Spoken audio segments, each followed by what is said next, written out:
if you're trying to forecast what decisions are going to be made or what types of legislation are going to be coming out of the political processes, it's hard to do that in a short time frame. It really requires us to be able to track these relationships over time. Welcome to Baker's Dozen, a podcast series about geopolitics from Stratfor, a RANE company. I'm your host, Roger Baker. In surveys of corporate leadership, geopolitics often ranks in the top 5 key risks companies worry about.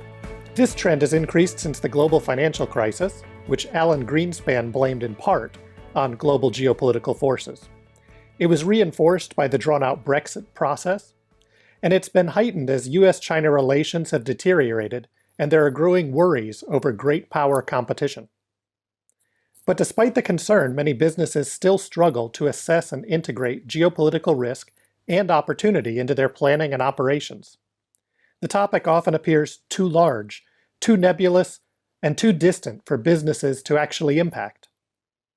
I'm joined today by Dr. Stephen Smith, a management professor in the College of Business at Florida Atlantic University.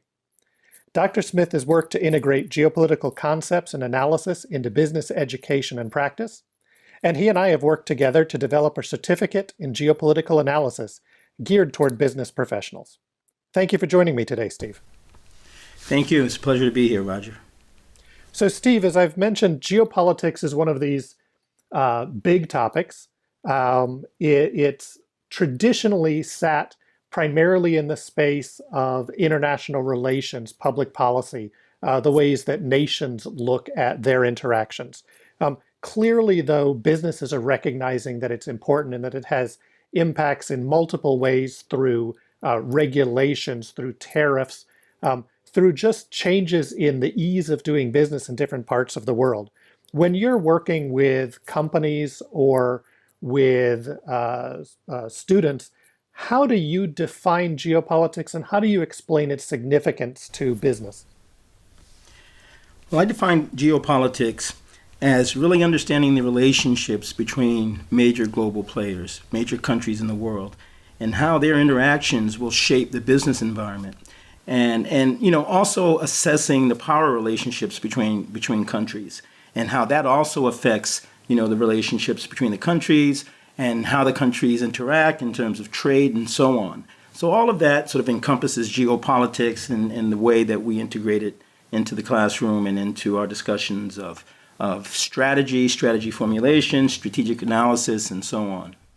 What are some of the ways that you've seen, either in your business experience or in working with some of these other companies or working with these students, that you've seen geopolitics have either a positive or a negative impact directly or indirectly on businesses? I guess probably one example comes to mind is really as it relates to sanctions. So, both in my corporate career and also in my academic work, we've had to deal with sanctions quite a bit.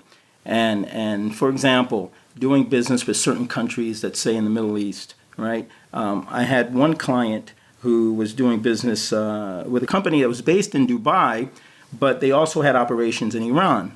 And so there was a lot of concern about if they would be violating any sanctions. And so those types of things come up quite a bit. And as you mentioned earlier, tariffs when it comes to trade. And for example, the trade war going on between China and the United States, that has definitely caused concern with lots of businesses. And we talk about that in the classroom quite a bit. It's interesting when we look at these tariff and trade tools that countries use against each other. The term has been used, geoeconomics. Using these tools of economics as levers between large powers or between large countries and small countries. And one of the things as we look at that from a geopolitical perspective is that sometimes it doesn't always, quote, make sense from a raw economic standpoint, right? The countries are not always acting in the interest of their own economics. At times there are strategic issues, national security issues, or even just ideological issues that will start to push and slide. And that can sometimes make it difficult for companies to anticipate changes if they're only looking at the raw political process or the raw regulatory process um, in the countries either in which they're doing business or the countries where they're oriented. So as you're working with companies, with students, how do you help them get that fuller picture of what drives a country to make decisions that may have business implications, even if those decisions sometimes appear to be contrary sometimes to the business interests of companies within their own country? Yeah, this is a really tough one because this is something, again, we work on, and there's really no sort of sure way to do it. For example, one of the things that I talk about and we do in the classroom is we track these relationships over time, right? So you can't, it's really hard to, if you're trying to forecast what decisions are going to be made or what types of legislation are going to be coming out of the political processes, it's hard to do that in a short time frame. It really requires us to be able to track these relationships over time. And so I always argue that in these organizations, they need to have folks who are dedicated to this, to analyzing geopolitics and understanding these relationships over time. Because if you're just looking at it and analyzing it and looking at it in the short term, it's really hard to predict outcomes. And even when you're analyzing it over the long haul, it's difficult as well. But certain patterns start to emerge. And again, you just need someone. This is something that requires constant attention, ongoing analysis. Well, thinking about that, then, one of the things that we've run into with companies is they're not quite sure where to put this geopolitical individual or unit within the corporation, right? Sometimes it falls into the security department, which is traditionally focused, often more on the physical aspects of security rather than these broad strategic concepts. Sometimes they put it up in the C-suite in strategy or in new market opportunities. But clearly there's a need for it to have a centralized role, a role to understand both the future interests of the company and the existing construct. What are some ways that you've seen either it be successful or that ideas have come up for where this geopolitical role fits within existing corporate infrastructure, or is there a need to start to develop something new? How I've seen it done most effectively in the organizations I've worked with is, believe it or not, in the strategy group, because it's part of the strategy group. Typically you have your analysts, and the analysts are constantly analyzing, let's say, the industry environment, the market environments, analyzing competitors and that type of thing. And and that information, the information that comes out of the analysis process, is really what's used to formulate strategies and ultimately execute those strategies. So what I argue is, as part of that strategic analysis, you have to include geopolitics, because that should be considered as part of the strategy formulation process. So that analysis fits really well as part of what I call the overall external environmental analysis. So looking at the industry, looking at markets, competitors, customers, and so on, but also understanding sort of the broader factors that affect industries and companies. And geopolitics is again, one of the most important sort of broad environmental factors that would affect that strategy process. Because if it's factored into the strategy formulation phase, so that understanding and being able to forecast where these relationships are going, if that's factored into strategy formulation, companies are more prepared for various scenarios that may happen. So scenario planning is also part of that strategic analysis process. Hang on just a moment. Let's get back to our discussion. That strategic focus clearly is where geopolitics resonates the most. I imagine there's also sometimes more tactical applications. Certainly companies are looking at the flow of information on a day-to-day basis, and the way in which information moves today, the competition in the information market space, everything appears as a crisis. Everything has to be seen as immediate and high impact. And from our experience, a good geopolitical assessment also helps to reduce some aspects of that information volatility. It helps to put context around some of what appear to be extreme swings in the day-to-day. And make it easier for companies to identify whether that is a short-term anomaly or whether it's a sign of a long-term, a longer-term or more sustained shift in direction or behavior within a particular operating environment. Yes, I agree. And one other thing I'd like to add too, Roger, is let's say, for example, on the international side, international business, right? And you have folks that are on the front line, they're out, they're traveling, they're meeting with clients, with customers around the world. Those folks are also a very good source of information. So even though that integrating geopolitics and the impact it may have on the business and on the industry could reside in the strategy group, there should be processes in place so that really that frontline information can be sent back to those folks who are formulating the strategies and doing the analysis. And a lot of times that comes from the folks who are on the ground, the frontline, managers who are in these countries and are observing things in real time and speaking with folks on the ground. So, there needs to be systems and processes in place so that information is flowing on a regular basis, and the folks who are responsible for formulating the strategies have access to that information in real time. Yeah, it sounds a little like the discussions I've had with some other folks that businesses used to have, particularly international businesses, they used to have things like country managers, and those were the people who really understood, quite frankly, the geopolitics of the country in which they were operating in. They understood the society and the politics and the economics and the history and the culture, and that helped them to make better decisions. And as corporations consolidated those into large area, right? You get all of Eastern Europe and the Middle East and Africa in a single person who's responsible for that whole space.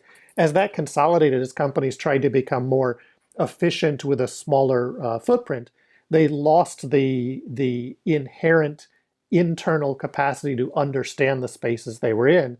Now that the world appears more chaotic and less predictable, there's suddenly a recognition of that. And as you said, there still are people operating all over the place, but companies need to work on ways to not only collect that information, but to then make sure that they have a space to synthesize that information from across the corporation. So that would also seem to signal that there's a really critical need for corporations to break down silos within their own organizations if they're going to effectively utilize geopolitical understanding and analysis to feed back into all of their operations. Yes, I agree. And I've seen, I'd say probably the last few years, definitely, right, pre-COVID, where that process, that pendulum that you talked about, the consolidation, I'm seeing it swing back in the other directions where countries are realizing that just consolidating and, you're having, Europe, Africa as one division, it's really not an effective way to operate because there's so many differences across, those wide geographic areas where you need to have people that are focused on specific, at least at the country level, right? And talking about sort of gathering information, separate from the folks, let's say in headquarters that are formulating or doing the analysis, going back to the folks that are on the ground, the frontline managers, if you will, having sort of a systematic way to feed that information back to the analyst back at headquarters. So as opposed to it sort of being, random, ad hoc type information that they're gathering, which is important sometimes, but there needs to be systematic ways to gather that information for folks, for the analysts that are actually working on the strategy formulation process. Right, and with modern information technology and communications technology, it should facilitate that as long as it isn't seen as something onerous. And I imagine there's going to be an element of getting used to it and getting used to what is considered relevant and what isn't. Because I know from my own experience operating in other countries, sometimes there are things that I will just sort of inherently know or see or observe. And in my head, they won't be relevant to somebody else, but in fact, perhaps they are. And it may take time to find the right balance between sharing everything and only trying to be select about 2 or 3 things that one sees as tremendously important, because it's that fuzzy information on the edges that gives you those first tingles that says, I need to start investing in that a little deeper. I need to look a little further into this issue because it may be portending a change in pattern. Yeah, it's a very good point because, again, there's so much information out there, right? So there has to be some kind of way to filter out, what's really important versus what's not as important. And that's a challenge as well, because sometimes things that may not seem important today could, tomorrow all of a sudden become, a crisis.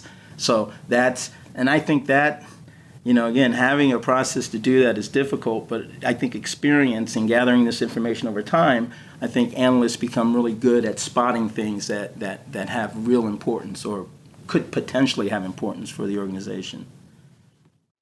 And in our discussion now, it's clear that companies that have operations around the world have this need to understand that, particularly if our assessment here at Stratfor and RANE is correct, that we're moving back into a true multipolar system, and therefore the predictability of international business is going to start to wane. There may be stresses on international regulatory environments, on what are the basic norms of doing business, and increased competition over particular segments.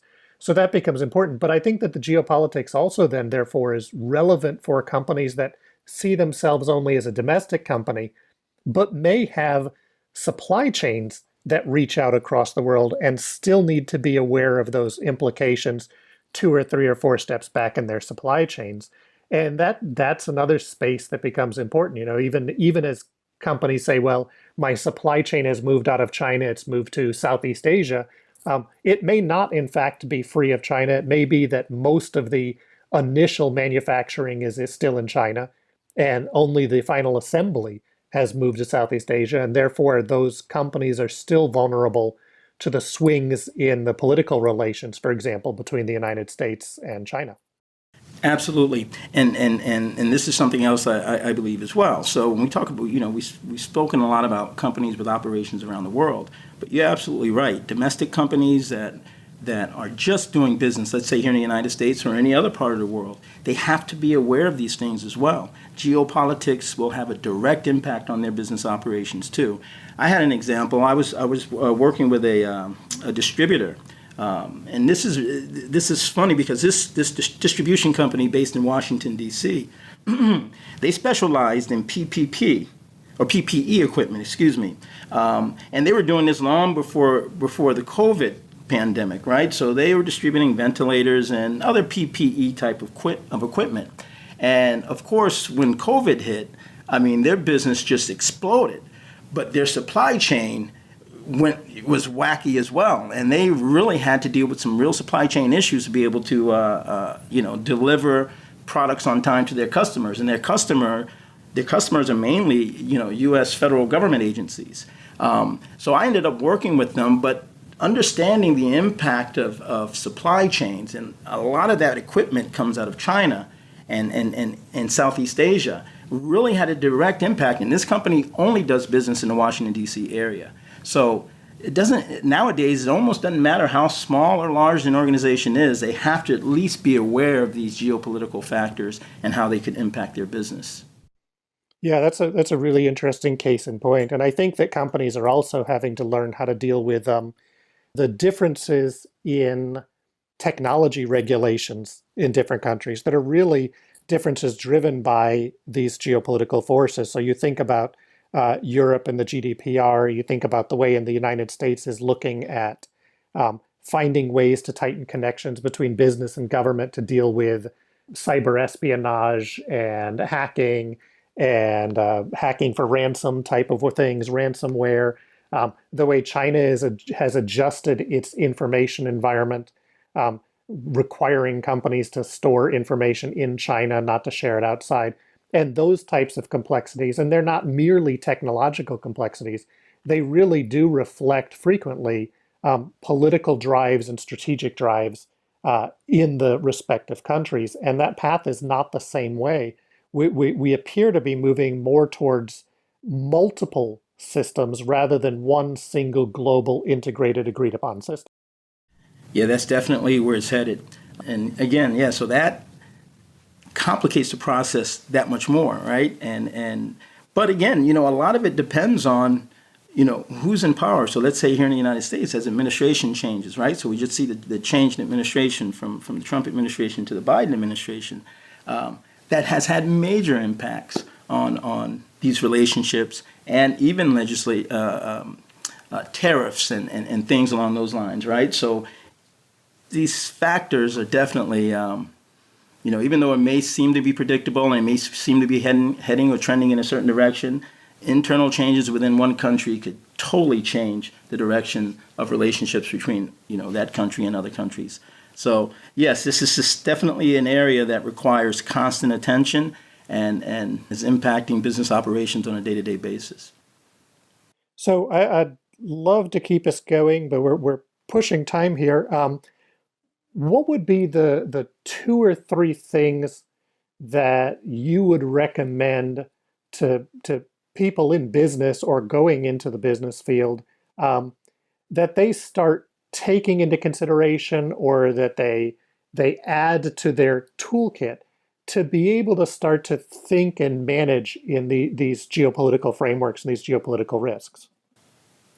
Well, I think when as companies and individuals are doing this type of analysis, let's say just really trying to understand their industries and different factors in the industry that could affect their individual company operations, I think they need to sort of broaden that analysis in a systematic way, sort of understand, at least at minimum, I recommend sort of understanding politics, right? Just looking at politics, and whether we're talking about local, national, and international politics, and how things going on in that political realm could potentially impact their industry and their organization.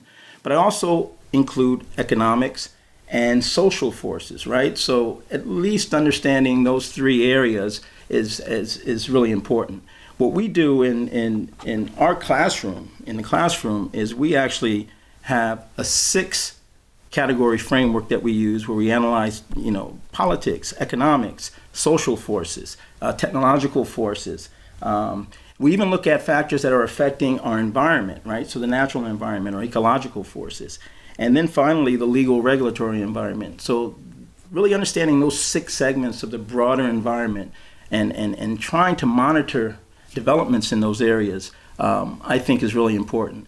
And it just brings to light a lot of things that can go, that can easily be missed. But if they have a systematic way, just something as simple as that, of analyzing what's going on in the broader environment, I think that's really helpful.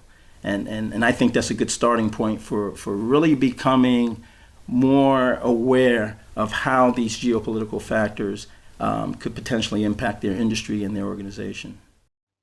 Yeah, and if I would add, I would throw in, I think that it's useful for people to get a better grasp of history, not just the sort of the pop history that we have, but really to try to understand the history of the countries or the regions they're operating in, and the history of relations back and forth with the U.S., because that can help you at least start to identify patterns or flows, and that helps you then move in, as you talk about the social factors, the cultural factors, to better understand them. And then be prepared to learn how to dig deep when you need to into certain technologies that are out there that will help you understand how they're impacting, even if it's not in your industry, right? How does electric vehicle technology potentially impact your industry, not just in the sense of the regulatory environment, but it may also change the flow of mineral patterns and therefore the relation of countries.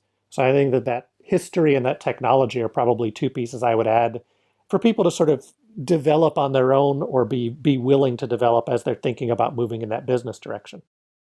Yes, I agree. The historical perspective is key, and it takes time to really develop that. But yes, I do think a lot of effort should be devoted to that, because again, understanding history and the history of relations between various countries, we tend to see history repeat itself, right? So it's helpful, again, in ultimately being able to at least forecast or have certain potential scenarios that could happen as these relationships evolve. So yes, I agree 100%, Roger, having that historical perspective.